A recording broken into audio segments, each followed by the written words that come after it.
Buenas tardes. Mi nombre es Francisco Gallardo, vengo de la Universidad Autónoma y en principio vengo a trabajar un poco o intentar explicaros aspectos bastante prácticos de cómo la sostenibilidad se puede integrar dentro de un proyecto educativo. ¿De acuerdo? Mirad, en principio voy a intentar trasladaros enfoques, yo creo que por muchos de vosotros sabidos, pero realmente por pocas instituciones implementadas, que lo que pretenden claramente es mejorar los procesos de aprendizaje y, por otro lado, una cosa muy importante, reducir los costes operativos, ¿vale? Siempre hablamos o queremos hablar de sostenibilidad, pero detrás de la sostenibilidad, en muchas ocasiones, hay una necesidad de reducir unos costes operativos de las instituciones a las que representamos. ¿De acuerdo? Entonces, para mí, lo más importante de la sostenibilidad, que todos entendemos claramente como el manejo o la necesidad, el uso de los recursos presentes sin comprometer los futuros, para mí no puedo entender la sostenibilidad sin un concepto muy básico, el de la eficiencia. ¿De acuerdo? Y esa eficiencia en un centro educativo o en un lugar de aprendizaje tiene que ser coherente. ¿De acuerdo? Bajo este punto de vista, nosotros podemos tener proyectos muy innovadores con metodologías diferenciadoras, con métodos muy diferentes, pero si no somos capaces de ser coherentes con el lugar donde lo estamos impartiendo, promover un ambiente integrador y, sobre todo, y lo más importante, hacer partícipe al alumno y al profesor, difícilmente vamos a conseguir todo el potencial que hemos intentado tener con esa introducción de nuevas metodologías.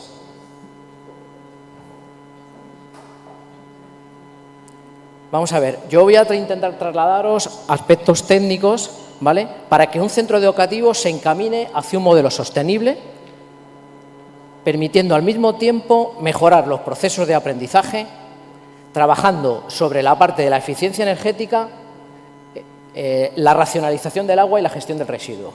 ¿De acuerdo? Bueno, muchos preguntaréis, ¿cómo se hace esto? Porque esto, pues vamos a ver, lo más importante, integrando las infraestructuras con las necesidades educativas y las dinámicas de trabajo. ¿De acuerdo? Y todo ello encaminado hacia un modelo de sostenibilidad donde el alumno sea el centro de la idea y le permita claramente el desarrollo de sus competencias. ¿Vale? Perdonad, me he equivocado. Y para ello lo más importante es, vamos a hablar de, bajo mi punto de vista, los aspectos que más diferencian o que más pueden ayudar en este proceso. Son aspectos como la iluminación, como la acústica, como el confort térmico, como la calidad de aire y, lo más importante también, al final, es la suma de todas estas ideas unidos con el diseño, ¿vale?, y con la arquitectura. Empezamos por la iluminación. Todos sabemos que, en principio, la iluminación natural sería la mejor iluminación que podríamos tener en un aula. Hasta ahí yo creo que estamos todos de acuerdo.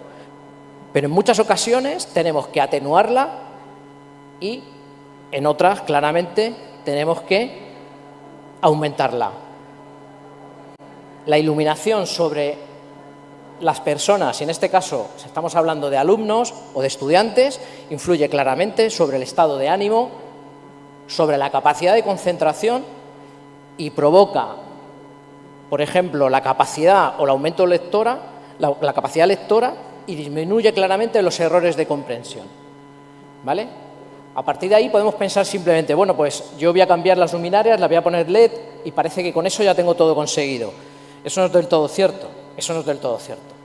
Deberíamos de hacer estudios lumínicos en función de cada una de las aulas que queremos tener y debemos de tener en cuenta aspectos como la distribución de esas luminarias, si las luminarias que utilizo son lineales o son zonales, O si un aspecto muy importante que la tecnología LED puede llegar a provocar son los efectos de reflexión sobre las superficies de trabajo. Con lo cual, ahí no nos queda más remedio que tener en cuenta los coeficientes de reflexión que las luminarias provocan sobre las zonas de superficie de trabajo. Esos son los coeficientes, lo que se denomina coeficientes UGR, ¿de acuerdo? Y a partir de ahí damos el siguiente paso, que tiene mucha importancia la iluminación en un centro educativo, que es la capacidad de regulación. La capacidad de regulación. Aquí podemos introducir diferentes mejoras técnicas que nos pueden ayudar mucho, en este caso, claramente, a mejorar la parte de eficiencia energética. Podemos utilizar sensores de luminosidad que lo que nos van a permitir es adaptar esa luz que nos está entrando natural con la luz artificial que tenemos en el aula, manteniendo un estándar básico o mínimo de calidad lumínica. ¿De acuerdo? Eso lo hacemos porque muchas de las luminarias tienen sistemas de regulación interno que se denominan DALI, que nos permiten regular la potencia de las luminarias entre un 10% y un 90%. ¿Eso qué significa? Que a medida que la luz natural entra en el aula o disminuye, el sistema de regulación va permitiendo ajustar la potencia de la luminaria manteniendo constante la iluminación mínima del aula. ¿De acuerdo?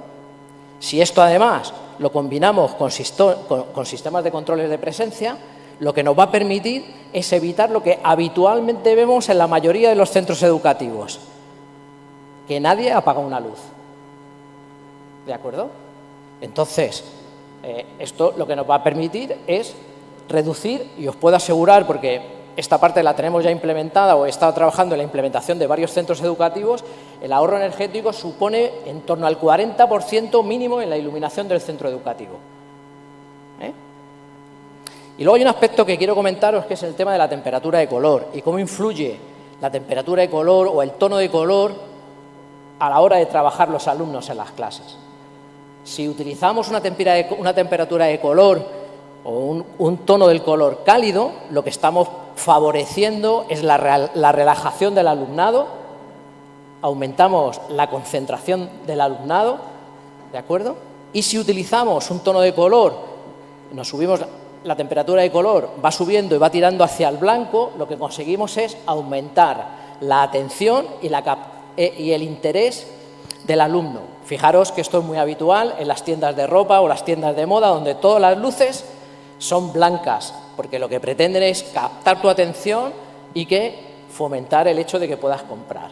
Entonces, una manera, por ejemplo, muy curiosa de poder regular la forma en la que los alumnos se encuentran en el aula, imaginaros que los alumnos llegan del recreo, por poneros un ejemplo. En ese momento, lo que yo hago es coloco una iluminación cálida. Automáticamente lo que estoy consiguiendo es que los alumnos estén tranquilos y comiencen de manera más sosegada su trabajo. Y a medida que se va transcurriendo el trabajo en el aula, yo voy subiendo el tono la temperatura de color hacia un tono más blanco y a partir de ese momento consigo que el alumno mejore su capacidad de rendimiento. El siguiente aspecto que me gustaría ver con vosotros es el tema de la acústica. El tema de la acústica es uno de los aspectos más sencillos de implementar, pero el que casi nadie, o prácticamente nadie, introduce nunca en un aula. ¿De acuerdo? Aquí tenemos que diferenciar dos cuestiones, la parte de ruido, ¿vale?, y lo que sería el tiempo de reverberación. La suma de estas dos variables lo que me va a permitir o me va a dar como resultado es la calidad con la que vosotros me estáis escuchando a mí, ¿de acuerdo? ¿Vale? Y la capacidad de comprensión que el alumno recibe en la medida en la que yo estoy transmitiendo la información, ¿vale?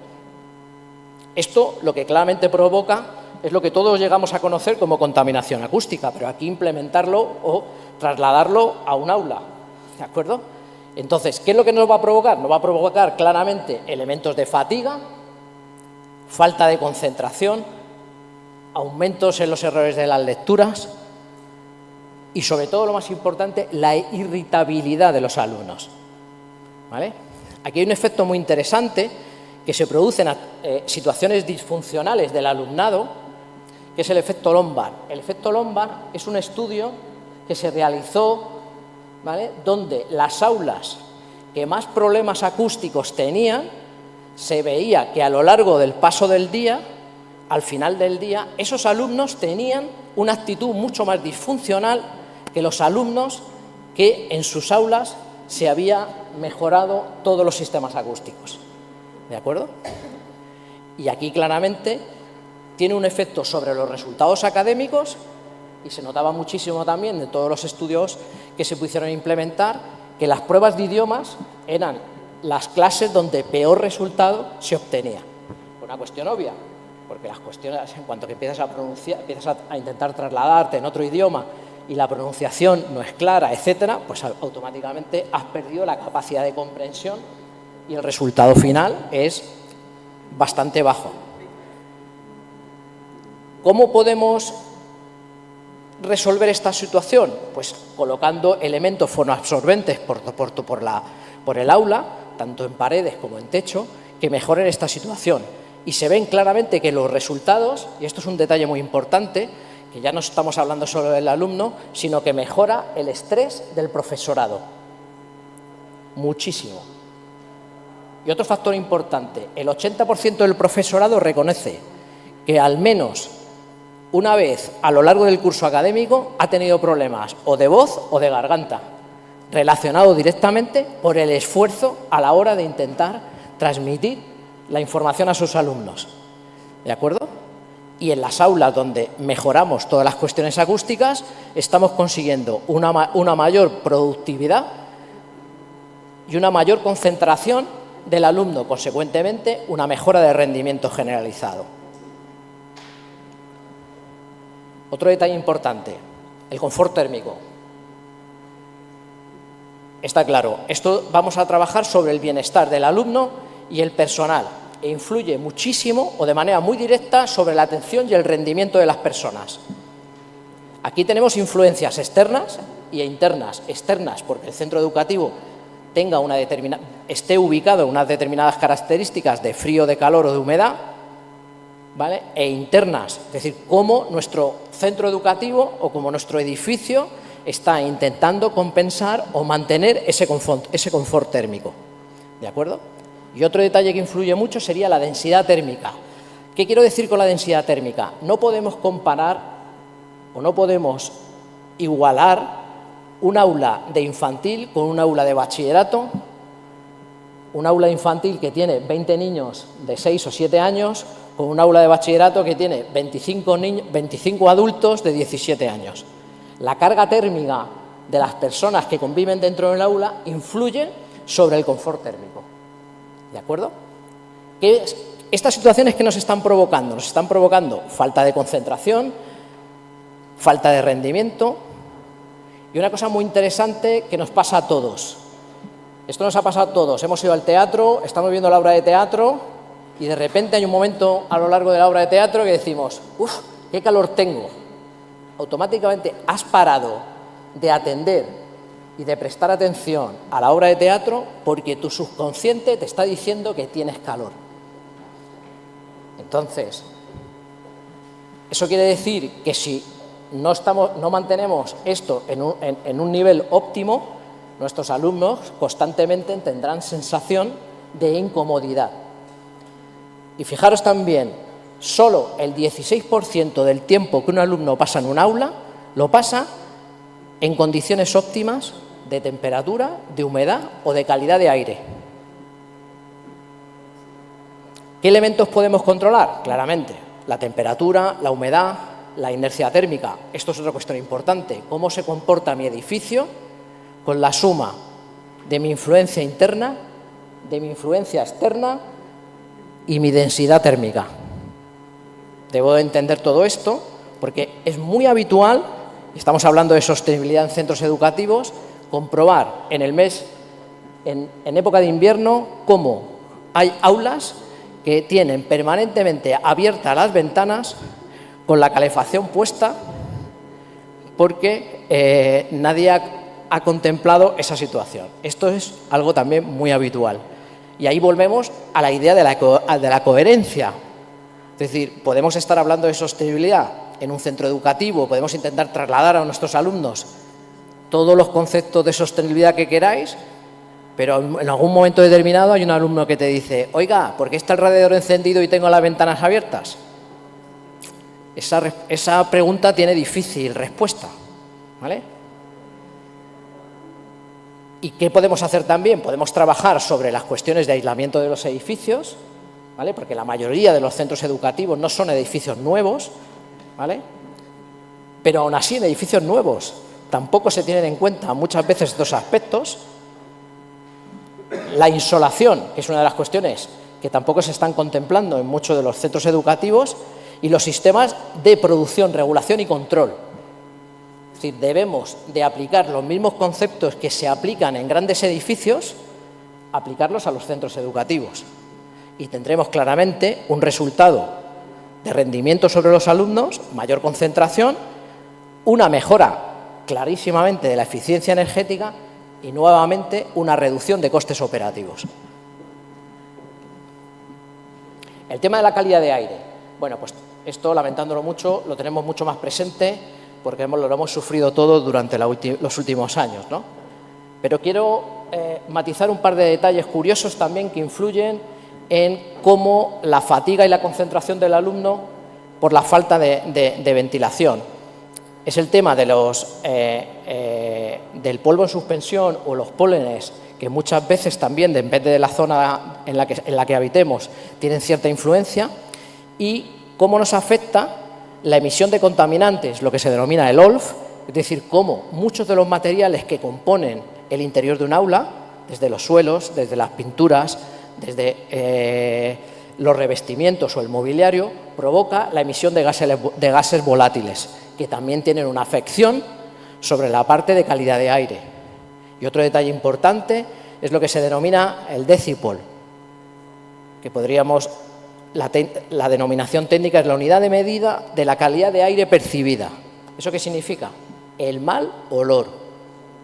Es decir, cuando uno entra en un espacio y huele mal, no se siente a gusto y desde luego no va a trabajar a gusto ni va a rendir.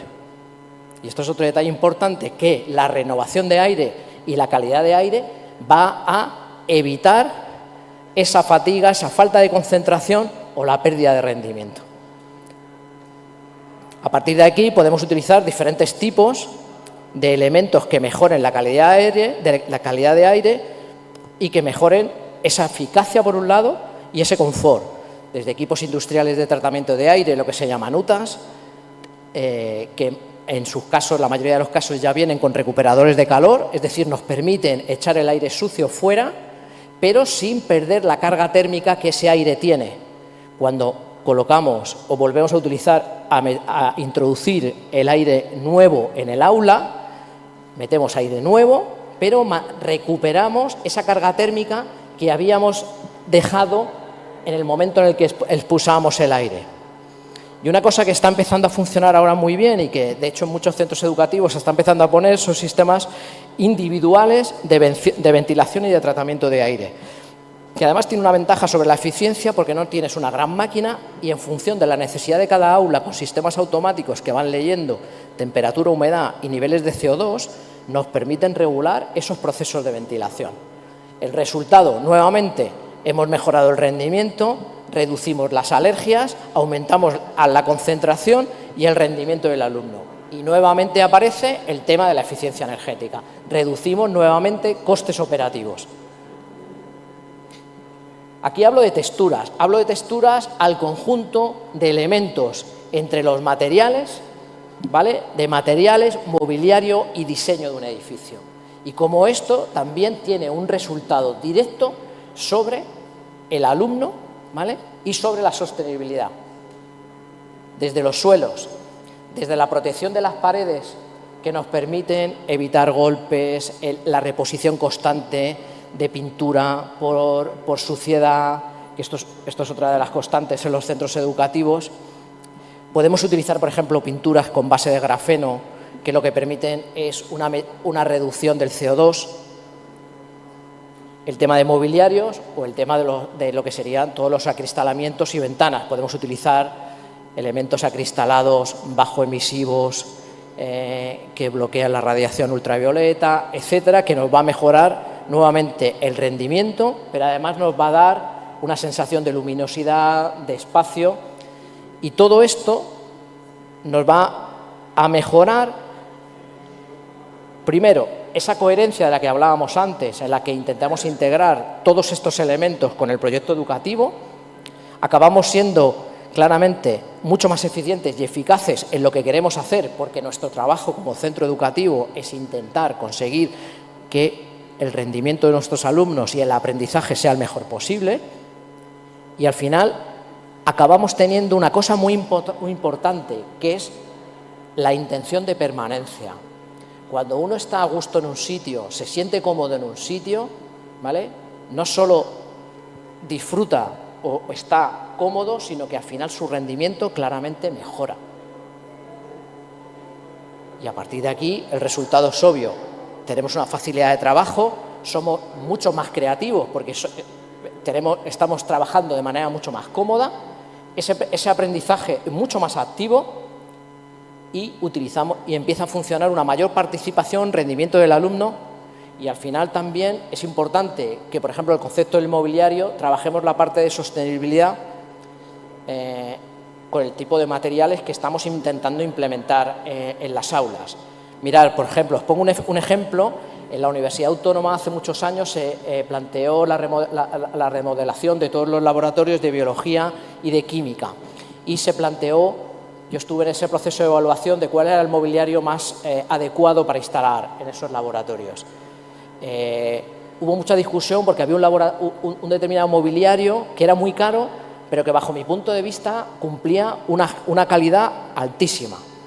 Bueno, finalmente se optó por este tipo de mobiliario, que era muchísimo más caro, se pudo instalar. El resultado es que después de 12 años ese mobiliario en la universidad sigue estando en perfectas condiciones.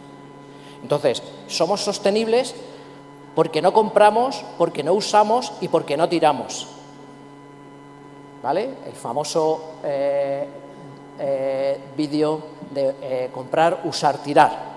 ¿Vale? Es decir, que también la sostenibilidad está en plantearse los usos que tenemos del mobiliario para que ese mobiliario en un aula, en un centro educativo, tenga la durabilidad que debería de tener.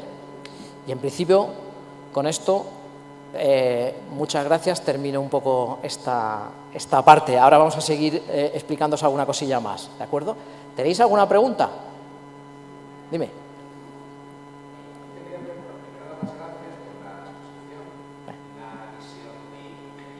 Sí, total, sí.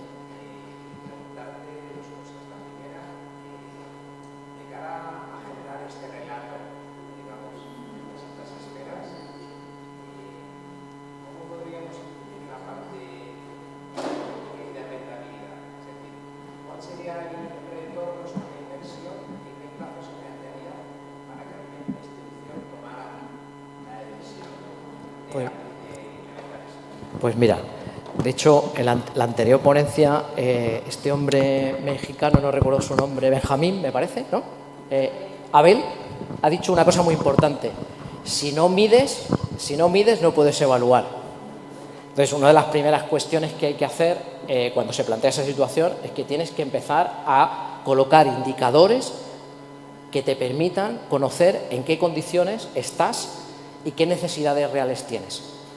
Y a partir de esos indicadores tienes que plantearte simplemente un modelo de eficiencia que claramente tiene un plazo de amortización en función del objetivo al que quieras llegar y de la inversión que realizas. Pero, por ejemplo, te puedo decir que en sistemas, por ejemplo, solares fotovoltaicos, ahora mismo el plazo de amortización está entre los 2 años y medio y 3 años y medio. Te puedo dar casos de ejemplos de centros educativos que aun con el crédito, el plazo de amortización se ha ido a 6 años y medio, cercano a 7, pero coste cero. Todavía queda alrededor de un 15 o un 20% de ahorro directo sobre la factura de la luz después de haber pagado el interés y el capital correspondiente cada mes. Es decir, después de 7 años, esa institución, sin haber puesto dinero, ha conseguido tener toda su instalación fotovoltaica montada. ¿Vale? Pero hay que conocer realmente las necesidades del edificio. Lo que pasa es que lo que yo he querido trasladaros un poco con esta charla es que hay muchos aspectos técnicos dentro de las infraestructuras que claramente tienen una incidencia muy directa sobre el proceso de aprendizaje y que muchas de las instituciones, de hecho muchísimos de vosotros seguramente, tampoco os he sorprendido mucho cuando he hablado del confort térmico o de la acústica, porque sabéis todos lo que es, pero la realidad es que aquí no está, sin ir más lejos, ¿sabes? Y que visitas centros educativos y, bueno, las luces son las que son, el mobiliario es el que es y al final muchas veces los centros educativos potencian un modelo, potencian ¿sabes?, una idea pues una imagen, y la realidad es que sus alumnos sufren otra.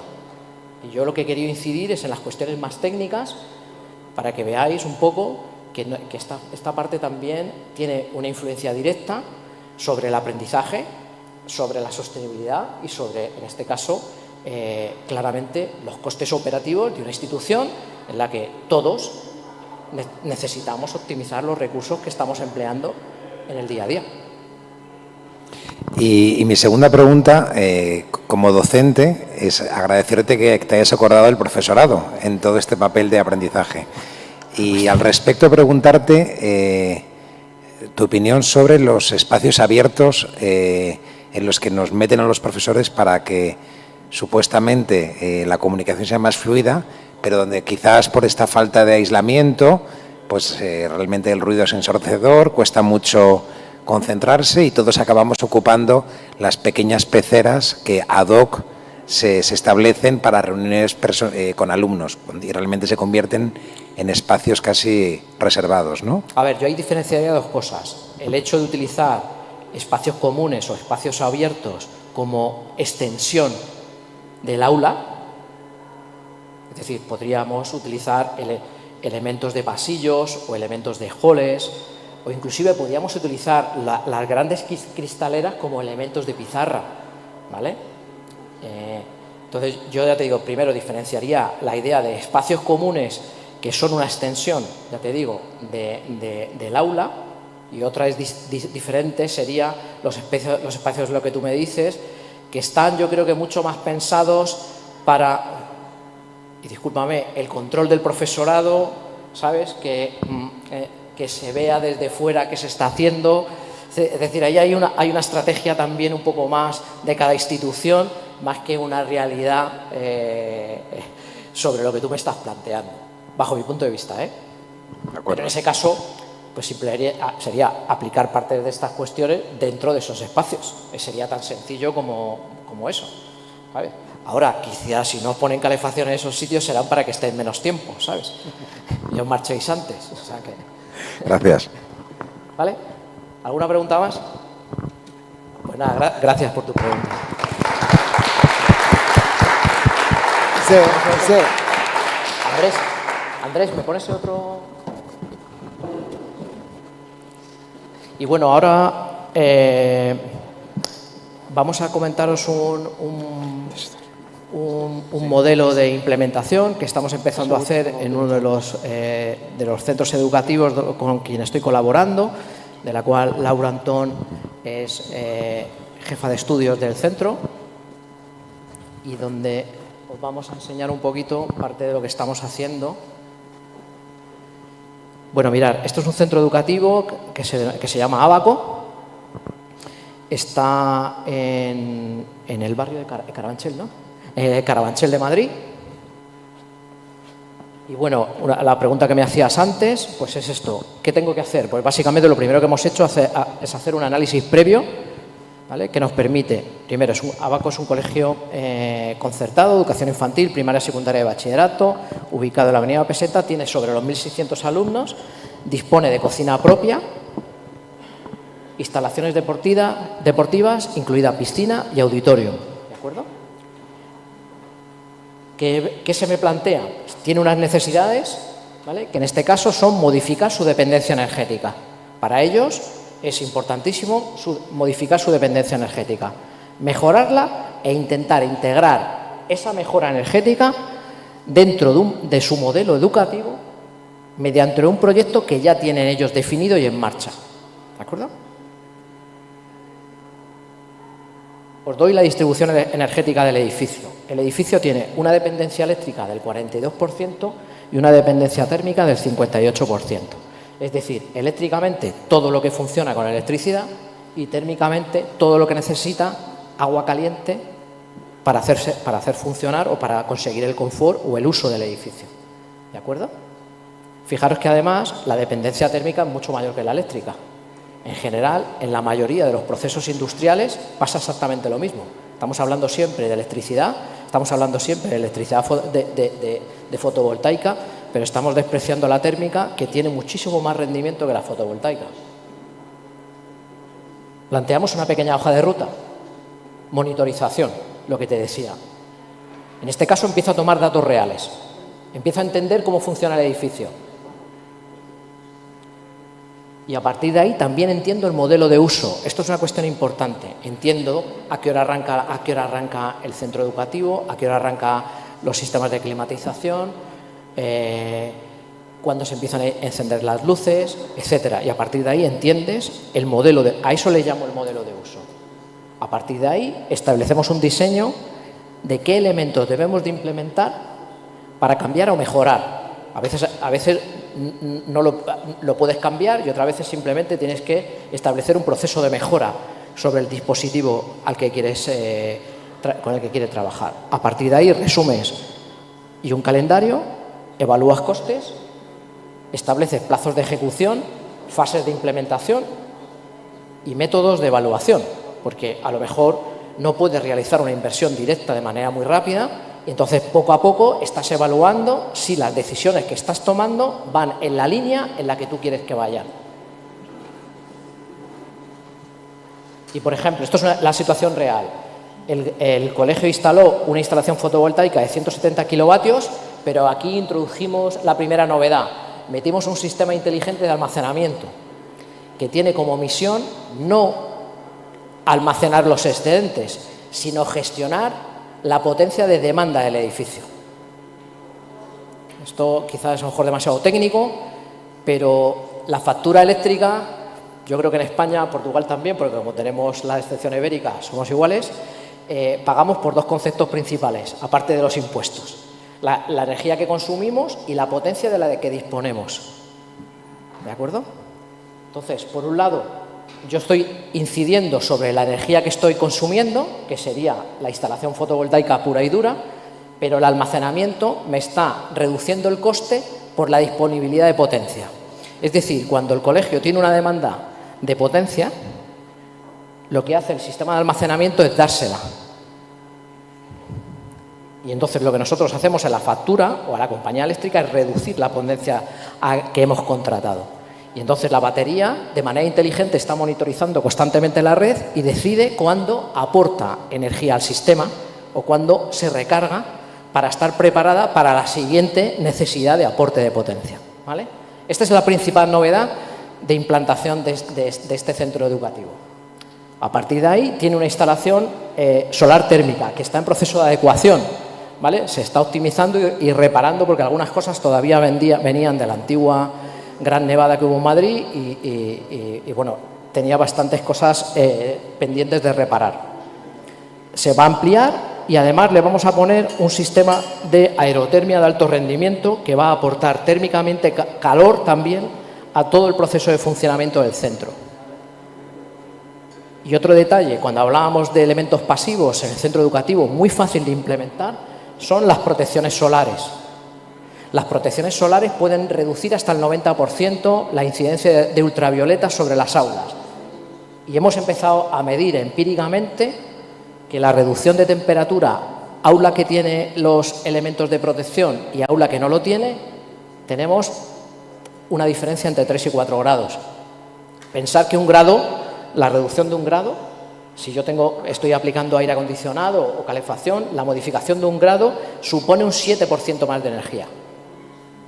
Estamos hablando de que simplemente poniendo los paneles, estos protectores solares, yo puedo tener una reducción cercana al 28% de la energía que necesito para climatizar un aula.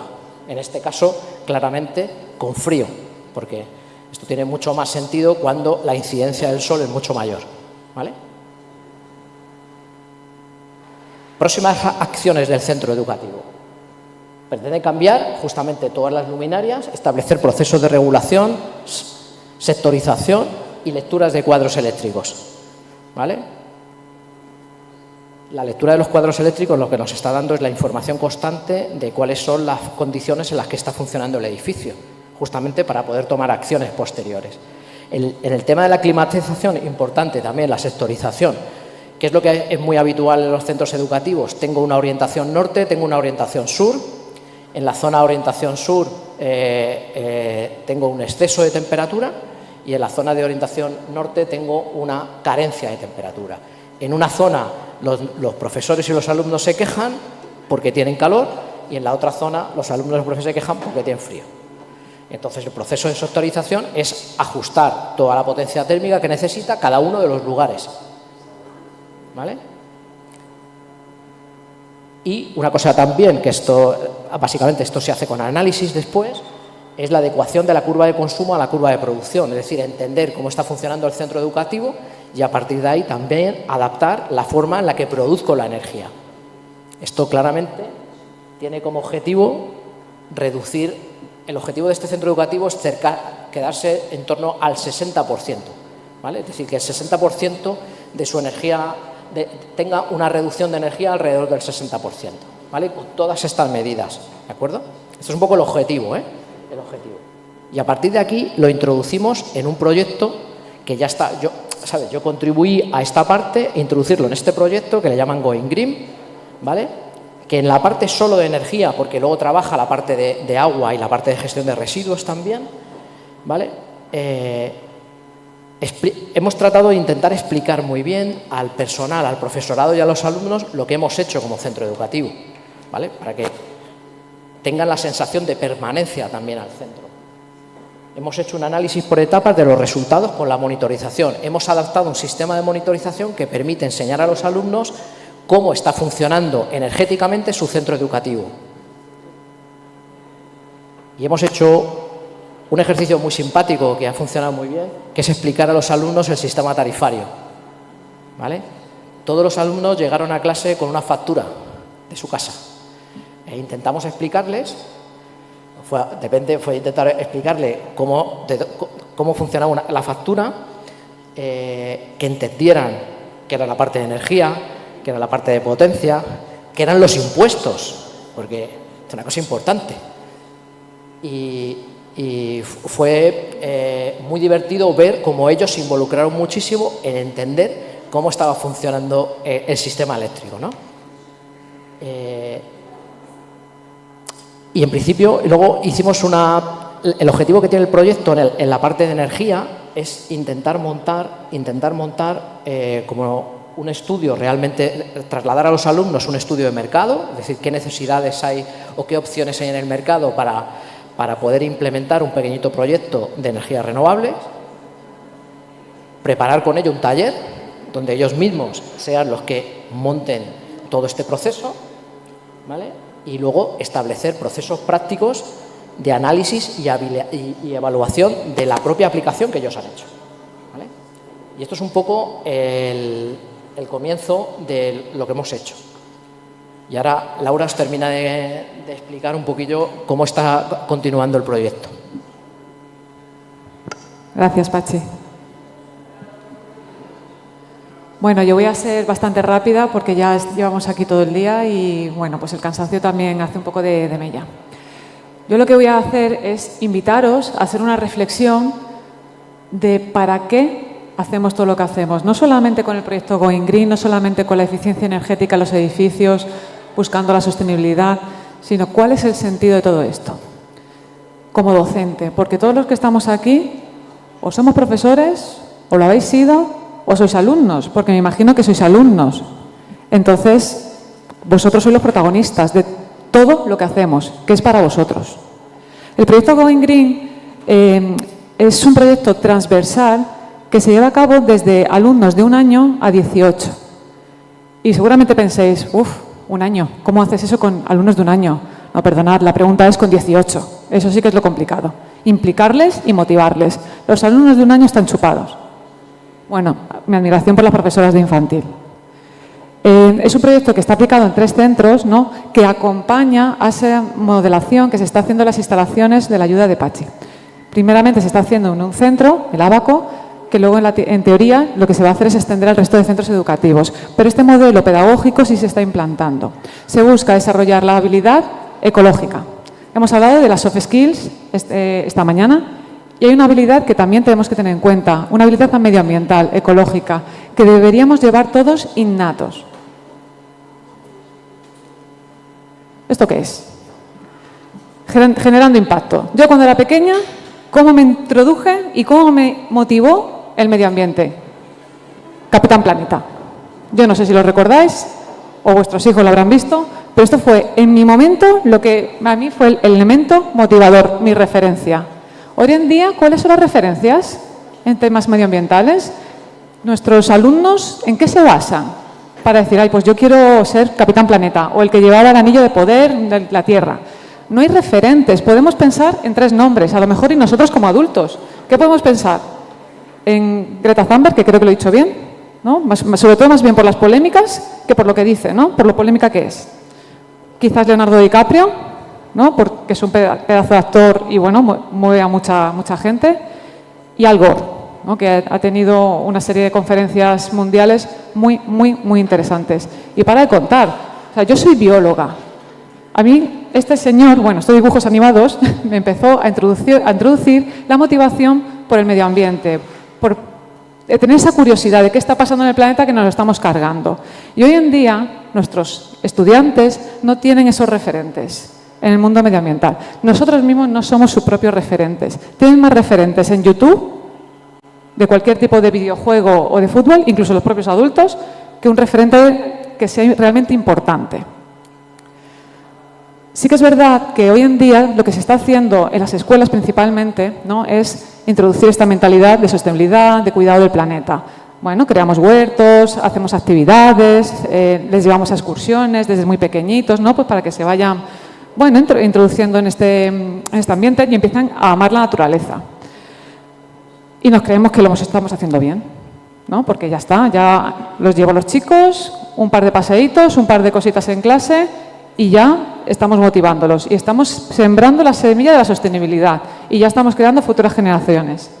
Bueno, eso durante un tiempo puede ser real, llegan a la adolescencia, los engañas, los llevas a recoger basura a un parque o a la montaña a cambio de hacer un concurso. Bueno, se sienten todavía motivados, ¿no?, piensan que realmente es algo necesario, que tenemos que cuidar el planeta, ponemos puntos limpios, pero a lo largo de los años y conforme van alcanzando esos 18 años y ya 18 hacia adelante nos incluimos todos ni hablamos, vamos perdiendo esa sensibilidad, esa habilidad que teníamos para sentir la naturaleza como una parte nuestra y por estar realmente preocupados por ella.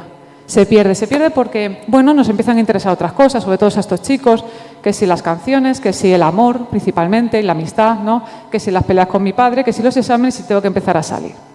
Y luego nosotros tampoco somos ejemplos de ello, porque sinceramente, ¿por qué en las casas se están empezando a instalar placas solares? ¿Por qué la gente empieza a usar más el transporte público y menos el transporte privado? Por el dinero. La motivación principal es el dinero. Si yo tardo menos yendo en coche a mi trabajo, voy a coger el coche. Yo lo hago, lo reconozco. Tardo 15 minutos en coger el coche. ¿Qué pasa si cojo el autobús? Tardo 1 hora. Entonces, claro, gestionar eso es complicado. Al final todos tenemos esa falsa moral. Y tenemos que generar esa conciencia a través de nuestro propio ejemplo. ¿Qué le vamos a enseñar? Únicamente que lo importante es, bueno, hago las cosas cuando realmente me tocan el bolsillo, si no, no lo hago. Con este proyecto, con este desarrollo de habilidades, lo que buscamos es que el alumno, de alguna manera, trabaje su pensamiento crítico y creativo. Crítico para generar esa conciencia, para buscar información real, no información en fuentes que no son fiables.